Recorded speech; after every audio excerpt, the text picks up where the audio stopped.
Hello everyone. In this video I'm going to teach you how to read the media and pass the regime. Now I wish this video was not necessary, but from the hundreds of comments I see every day, apparently it is. Many of you, it seems, are fundamentally unable to pass what we call the regime. That is, which direction are the powers that be moving at any given moment. So I'm going to explain a number of key lessons here, and hopefully more of you will be able to pass the regime after I've finished. So the contents are, first we're going to look at the rules of the regime. Second, we're going to look at the relationship between the media and the regime. Then I'm going to give you one simple trick to read the media. Then I'm going to map out all of the different outlets, or many of the different outlets of the media, not all of which are created equal. Then I'm going to outline the most common mistake I see made by rightists all the time. I'm going to show how the regime can contain any genuine dissident energy. And then we're going to have a look at a case study of the prospect of Donald Trump winning the election later this year. Because I think, spoilers alert, that the regime is gearing up for another Trump presidency, and it's not really that subtle. So, on that topic, what are the rules of the regime? Well, the first thing is that the regime never plays 4D chess. Now, 4D chess is a popular among the kind of conspiracy crowd. They think, well, you know, it'll make you think it's going one way and then it will go another, as a kind of stratagem, false flags, all this sort of stuff. No, regime never plays 4D chess. It always basically ends up doing what it says it will. And it always signals its intentions. Always. It always primes its audience. That is, it signals and telegraphs well in advance what is going to happen so that everybody watching at home can prepare mentally for that new reality. Now, occasionally, in fact, quite often, things don't always go as the regime plans, and they have to change course in some way so they can memory hole all the things they said at will. And in fact, there's a huge cavalcade of uh, different stories that were huge in the moment that have since been pretty much memory holed. Let me just name some from the time I've been doing this channel. Do you remember the whole ordeal that they put Brett Kavanaugh through when he was being, at the hearings before he was sworn in as a Supreme Court judge? They accused him of rape. They brought in that woman, made a, there was all of that theatre around Brett Kavanaugh, all memory hold, all forgotten about, never talked about again. Or what about the whole deal with COVID-19 vaccines? This was the most important thing at the world. Everybody must get it, etc. And then one day, early last year, or 2 years ago now, 2022 it was, just before the Ukraine war broke out between Russia and Ukraine, dropped. I remember them saying, "Oh, the NHS aren't going to offer it anymore." Oh, that's that. That's that then. Last 2 years, it must have been a dream or something. But just gone. Their capacity to do that is astonishing, and they will do it again, and they'll do it again and again because people have short memories. So it doesn't really matter what was said a year ago, or 2 years ago, or even 6 months ago. So these 4 rules must be maintained at all times. Never plays 4D chess, always signals its intentions, always primes its audience, can memory hole at will. Okay. What is the relationship between the media and the regime? Well, first, the media signals the regime's intentions. And as I just talked about, it primes the regime's audience. So those two things, what is the regime going to do? And what is going to happen? What is the new reality going to be in a month's time, 2 months' time, 3 months' time? And it constantly does those two things, signals intentions, primes the audience for what's going to happen. And the reason it does that is pretty simple. You know, the regime is not centralized. I mean, it does have some central command and control structures, but for the most part, it is not. So there needs to be something that lets all the little nodes in the regime know what to expect. Otherwise, you'd have chaos. So it does need these mechanisms to let everybody know what's going to happen. Okay. A very good example of signaling and priming was actually before the 2020 elections. I remember watching it on the BBC and on Sky News and on CNN. They told the audience exactly what would happen. They said Trump is going to get a lot of the votes early on, but then a whole load of votes are going to come in from Democrats late on, and Trump is going to claim there's fraud. And that's exactly what happened. I watched it happen in real time, and so did you. We all watched it happen, and they told us that's how it would happen. And then they spent the next 2 years saying Trump is lying. Baseless allegations, baseless. How many times do you see the word baseless? Told us exactly what was going to happen. It primed the audience for it, and then it told you to your face that what you just saw, what happened in the 2020 election, was a free and fair election. That's what they told you. Third, the media focuses on what the regime wants you to focus on. And this is just very simple stuff, really. What about that story a while back where there was people coming out of the tunnels of New York? That was a story for about a day, and then it moved on to something else. But it really, really wants you at the moment to think about Taylor Swift. Can't move at the minute for mention of Taylor Swift. She won a Grammy. She's, there's a conspiracy theory about her. She secretly wrote this book. I mean, just this past week, I've had to listen to Normie Radio. And I get the news bulletins basically when I'm in the car. And the number of times Taylor Swift has been mentioned is a pretty strong signal that the regime wants you to focus on Taylor Swift for some reason, okay? The media also ignores what the regime does not want you to focus on.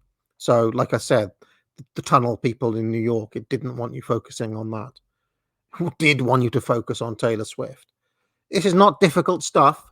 This is kind of like really basic stuff I'm outlining, but it is necessary, unfortunately, as I see in the comments every single day. And it will, and even after I make this video, you're still all going to make the same mistakes over and over again. It's like banging your head against a brick wall. Anyway, let us move on to the next thing. Here's my one simple trick to read the media. And this is basically you stick in a bunch of search terms into Google. So in this example, Trump poll black voters, right? What is the media saying about black voters and Donald Trump at any one given moment? And then you click on the news tab. Do you see that news tab there? And it will come up with all of the regime approved sources. So you can see the BBC, MSNBC, The Guardian, and Al Jazeera there. And you can see that the media really wants you to know that Trump is polling well with black voters and Biden is losing black voters. Now, there could be any number of reasons why the regime wants you to know this. It could be a kind of campaigning strategy for Biden, i.e., letting everyone know that Biden's struggling with black voters, so it's really important for black voters to turn out in South Carolina, for example. Okay, It could be something like this, or it's a signal to all of the Democrat machine, get your act together. Black voters are going over to Trump, alarm bells, okay? But it could also be something even more simple, which is that we're gearing up for a Trump presidency, and a lot of black people are going to vote for Trump in that election, which is what I think is happening. Okay, so this is your one, and you can do it with any topic. You can try it now. Think about any of your favorite hot button topics, whack it into Google, hit the news tab, and you'll see at a stroke the direction that the regime is moving in, what the media is thinking. And it's not subtle, it really isn't. When you look at it this way, you can see issues on which the regime is walking lockstep, okay? And then you'll be able to see, well, here's one that looks different. Well, this is obviously a stray opinion piece by a journalist. This is obviously, one rogue article somewhere, not on board with all the others. Well, you can ignore the ones that aren't all the same. On any given topic, you'll see that the vast majority of the articles will say the same, substantially the same thing. Okay. And I'll say more about the stray journalist or the rogue opinion piece in a moment, but more or less, this method is foolproof. You can see what the media is saying on any given topic by whacking it into Google and hitting the news tab. So not all outlets of the media are created equal.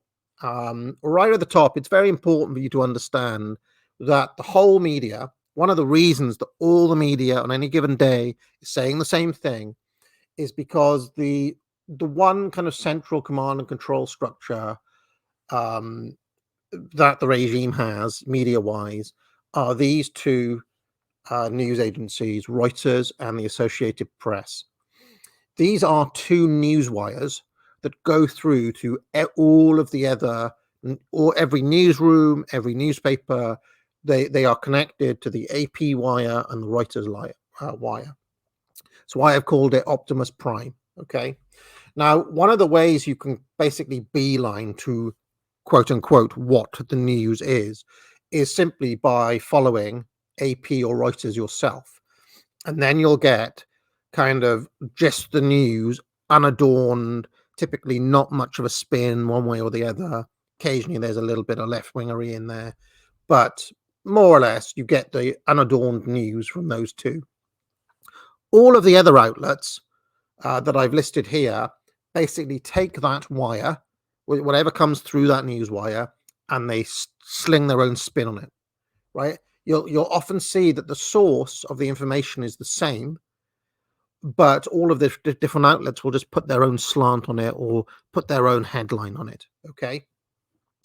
Now, the outlets that are most closely aligned with the regime, i.e., the ones that can show you what the regime, quote unquote, is thinking on any given topic on any given day, are the top line ones here: BBC News, CNN, The Times. That's the newspaper of record here in Britain, one of the oldest papers in the world. The New York Times. That's the newspaper of record in America. The Financial Times, which has to be a bit more balanced because there's all the money men read that one. The Economist, which has gone a little bit more shitlib in recent years, but still, and Newsweek. Those basically are regime central. And one of the ways that I kind of pass what the regime is thinking is sometimes I'll just beeline to BBC, CNN, then maybe have a look at what Times and New York Times are saying. Okay. Not the opinion parts. The opinion parts of the New York Times are a bit more, or a lot more liberal leaning, but I'm just talking about the front pages, the headlines. Okay. Because really it's the headlines that give you the signals, what's happening, what the headlines say. Okay. And we'll have a look more at how to read those in a moment. But really, those are the ones you should pay attention to there. Okay. If the BBC is saying something, or the CNN is saying something, that's a pretty sure indication that the regime is serious about it. Okay. And there are certain topics where you can really see regime thought, right? War is a good one. The war on Ukraine, the Israel stuff, war in the Middle East. You'll see that the regime walks in lockstep on those sorts of issues. Doesn't matter if you're left or right. And the BBC, CNN, Times will follow whatever that top line is. Okay. So then we get the different kind of arms of the regime. Okay. Now, all of these are regime, but like I said, they're not all created equal. And there's a whole tier of media that basically exists to create kayfabe storylines for the left, for the shit libs. Okay. It's NPR News, MSNBC, Guardian, Washington Post, Atlantic, Time Magazine, CBS News, and there are a few other ones as well. Okay, there are a few other ones. And basically, these will lean into some of the crazier headlines sometimes. They'll go, for example, on Donald Trump, they may have gone bigger on some of the trial stuff. I noticed, for example, that CNN and the BBC were pretty cagey around the trial stuff. They weren't really up for that. Whereas, of course, MSNBC, Guardian, they went for it big time. And that is because they are basically the outlets for left-wingers, left-wing fans, basically, of the regime, left-wing fans of the regime, cheerleaders of the Democrats, cheerleaders of Labour Party in this country. They're all over these sorts of stories, okay? And then their kind of counterparts on the right, what I've called right containment here. You've got The Hill. I should have also put the Wall Street Journal there as well. Fox News, Telegraph, New York Post, National Review, Spectator, Daily Mail, and there's even more like The Sun and some of the trash tier tabloid papers in this country as well. They're all part of a kind of right containment complex. GB News a little bit as well. Probably at this point, somewhere like Breitbart. Breitbart may get away with being a bit edgier on some issues, but basically Breitbart is part of the containment complex at this point. And they basically exist to do the same thing on the other side. And they also, like, for example, I noticed that the Daily Mail, if you open that today, one of the big headlines that you'll be hit with is Taylor Swift at the Grammys, Taylor Swift mania, right? So you'll notice that even in the right containment papers, you're still focused on the same things. Now, the angle may be different, but you're still basically focused on the same. All of these outlets are keeping you on the reservation in one way or the other, okay? They're trying to hook you into safe little issues, basically, that aren't going to really be a problem for the regime to deal with. And I think woke, quote unquote, woke, is one of those issues that is containment. I did a whole stream with Scrump and Evelyn the other day, last week, which I would encourage you to go back and watch, on containment strategies. The one thing that all of these outlets don't want people doing, they don't want white people thinking of themselves in racial terms or in terms of a group identity. They don't want the focus to be on legal migration as a topic as opposed to illegal immigration. There's a whole bunch of issues that they don't want people going towards. They're quite happy with you thinking about kind of blue haired feminists and transsexuals, and they're even happy with you thinking about small boats and illegal migrants and the border crossing at this point. In America, what they're not happy with is thinking about immigration as a whole, as an issue, and anything to do with race. They want you off that.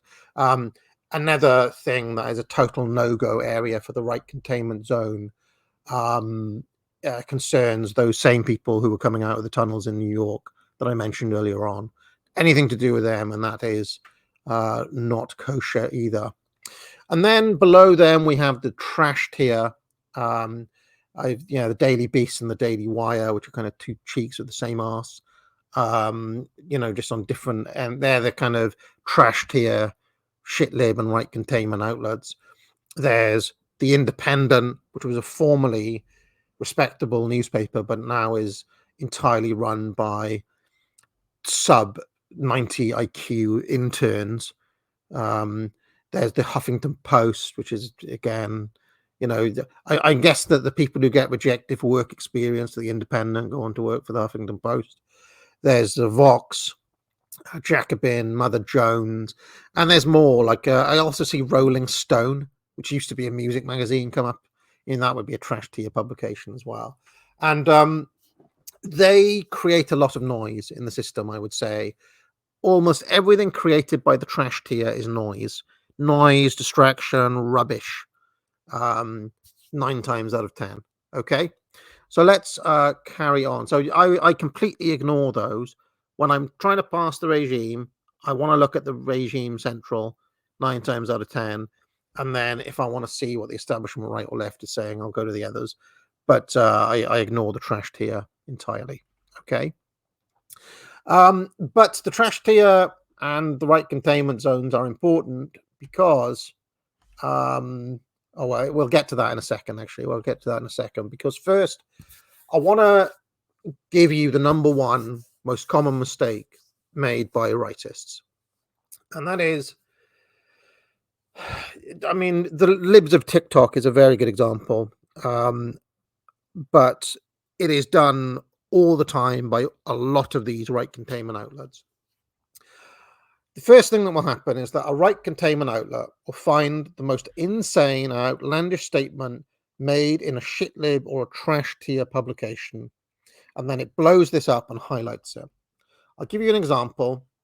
So if you look here, let's say in this country, the Guardian, right? The Guardian has a lot of very left-wing voices writing for it, not just Owen Jones, but there could be an article by the comedian Stuart Lee or something like this.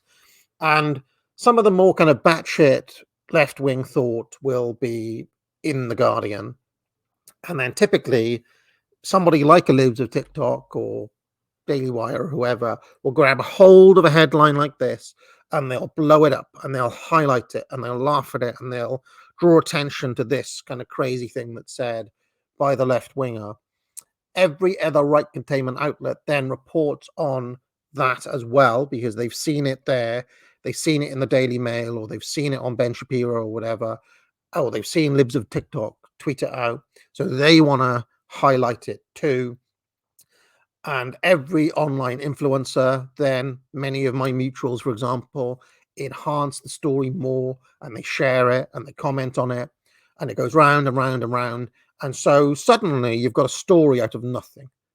Okay, there was no story, and now there's a story. Okay, and in fact, there were sometimes, even in the worst cases, they were manufactured stories. I mean, I mentioned Ben Shapiro, one of the absolute nothing manufactured stories that Shapiro created back in the day was Ben Shapiro is going to talk at a university. They're trying to shut it down. They're trying to cancel it. Instant story all across the right-wing press. Whereas when you actually look into it, 9 times out of 10, it was a nothing story. I've even seen like people I like Peter Hitchens, engage in this sort of thing. And there's a lot of fakery in those sorts of stories, because they're kind of puff culture war nonsense type things. Okay. But anyway, they've created a story out of nothing. And then this story, what happens in the kind of manufactured storyline by the containment right, is mistaken for the regime's line, when in fact it's just some random shit lib 9 times out of 10. And the entire Libs of TikTok account is just this over and over again. If you look on Libs of TikTok, they will highlight some insane, blue-haired feminist saying something. That's blown up. and then what that person is saying is mistaken for what the regime's line on the topic is, and the regime's line is often something else, or the regime can be a lot more moderate than these kind of more insane people who are highlighted. Not always, but often.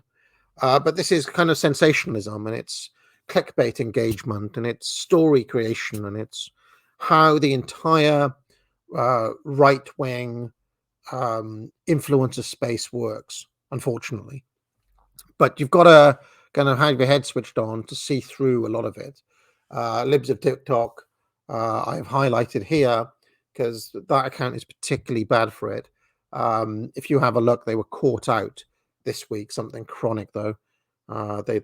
They shared a quote unquote white person, hating on their fellow whites, but cropped out a certain necklace that person was wearing. Necklace had the Star of David on it. So let's carry on. So the other thing I wanted to mention really quickly before we do our case study is the way that anything genuinely popular, anything dissident, anything that might maybe even slightly troubling to the regime is very quickly contained by this machine, by the kind of containment right machine. Here's a good example. This Oliver Anthony, do you remember he did that song, Rich Men North of Richmond? Basically like a standard country song about a poor man lamenting the fact he has to work for rich men and all this sort of stuff. Conservatives went crazy over it in an absolute cringe fest. I ignored it at the time, and then, pointed out that it was cringe of people to really get so excited by this at the time, but that's what happened. Then he came out and said that he's not right wing, he's not conservative, fuck you, basically. A lot of conservatives then disavowed him, but look at what's happened. What happened to Oliver Anthony? He's now on the Daily Wire sharing, negotiating a shared vision and taking a leap of faith with Jordan Peterson. So Anthony Oliver now, or Oliver Anthony, after that brief episode that made him blow up in fame, he has now been co-opted by the regime. He is now just another kind of talking head in this kind of grift sphere. Brilliant. And it's just lapped up by the same people you told to do one just a few months back. Now he's sitting in front of you, gobbling up the shekels with the rest of the crew on the Daily Wire. Okay? And this is how containment happens in real time, but it doesn't matter because nobody has a memory at all. So I'm going to have a look at a case study now for Trump 2024. And this is basically what happens if you type in Trump 2024 into Google and hit the news tab. And you'll have a look, there's lots of different things that come up there. Notice that GB News is included. That means the GB News is accepted onto the news tab of Google, showing some degree of regime approval. The Hill is there, BBC, Financial Times, Daily Mail. Okay, so we've got three containment right sources and 2 BBC ones. And you'll see that the BBC one tries to take a neutral headline, but it does mention that Donald Trump has a strong lead in the polls. For New Hampshire, that's an old headline, okay? Financial Times asks, could anti-Trump warnings backfire? So they're basically setting up for the fact that the kind of hysterical anti-Trumpism of the Democrats and of Joe Biden has alienated middle-of-the-road voters. This was 3 weeks ago, okay? Labour's Chris Bryant MP admits Trump U-turn after calling for ex-president's arrest. So, a left-wing MP has U-turned on Trump. Biden trails Trump by 20 points on handling of the economy, says the Hill. Joe Biden falls to 16 points behind Trump. And you can see that basically all the headlines are signaling that Trump is going to be the president. He's going to be the president again. And all of these outlets are basically preparing their audiences for the fact that Trump is going to be the president again. Financial Times, they've written him off. Can Joe Biden beat Donald Trump again? So, asking the question. Here's a little trick, by the way, that I was taught once by journalists. I happen to know a few journalists back in the day. And that is that if you ever see a question in a headline in a newspaper, the answer is always no. If they ask a question, the answer is always no. Okay. So asking, can Joe Biden beat Donald Trump again? The answer is no. Once you know that, you can kind of see a lot of the hidden messaging in journalism. The Guardian view on a Trump second presidency: things could only get worse. So the important thing there is not that the Guardian thinks the things will get worse under Trump. Of course, they're the Guardian. Of course, they're going to say that. It is that they're gearing up for a second Trump presidency. Reuters, Trump's election A-team, lean, mean, and largely unseen. Independent, a quarter of Britons want Donald Trump to return to the White House.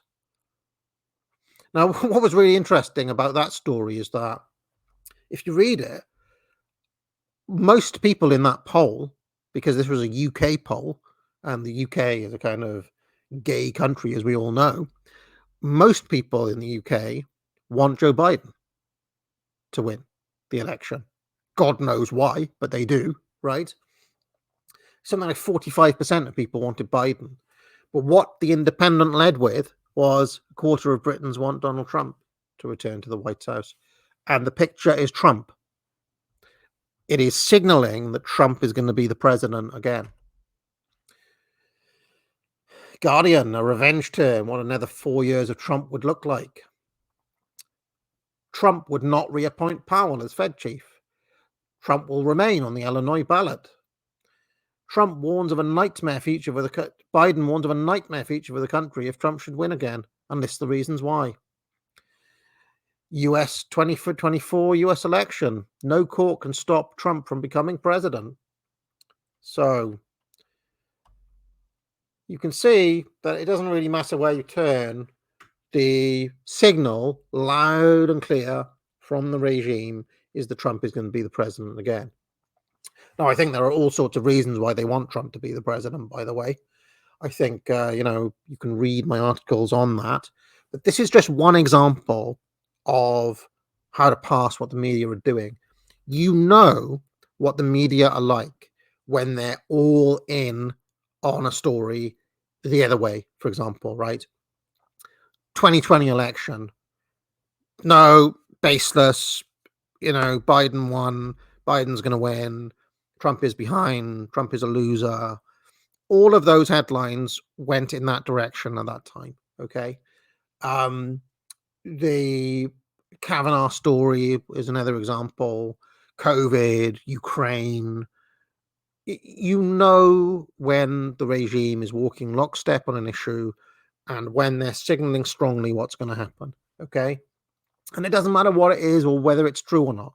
Vladimir Putin has cancer, for example, was one that I remember basically every outlet ran with. Because they can always memory hole it after the fact, right? Right now, the regime is signaling strongly that Trump is going to be the president.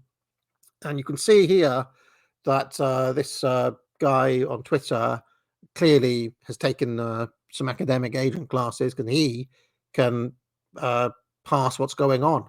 He says the regime wants Trump and is quietly letting you know, so in November, it's not a shock.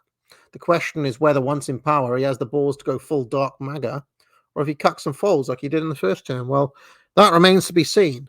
I have a theory that certain people in Israel and elsewhere want Trump to be the president.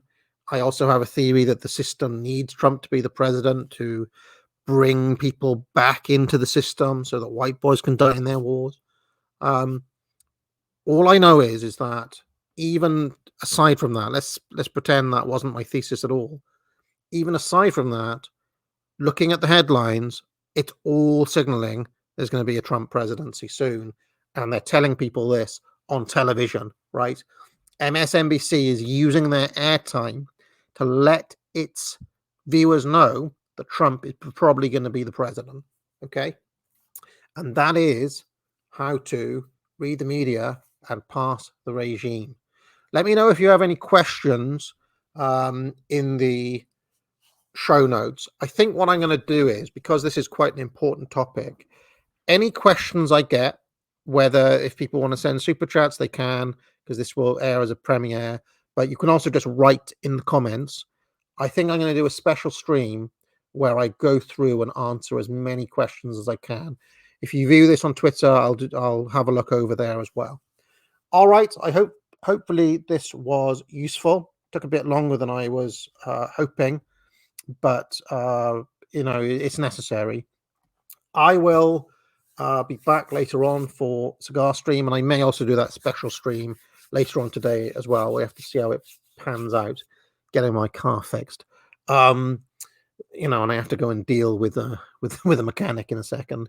I'll remind everybody, do buy my courses at the Academic Agency.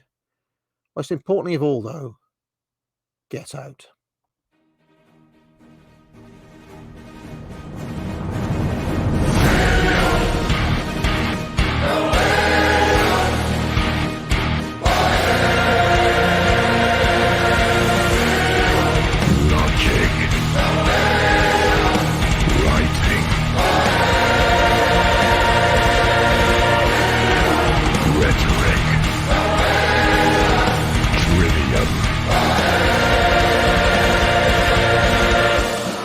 Order now from the Academic Agency.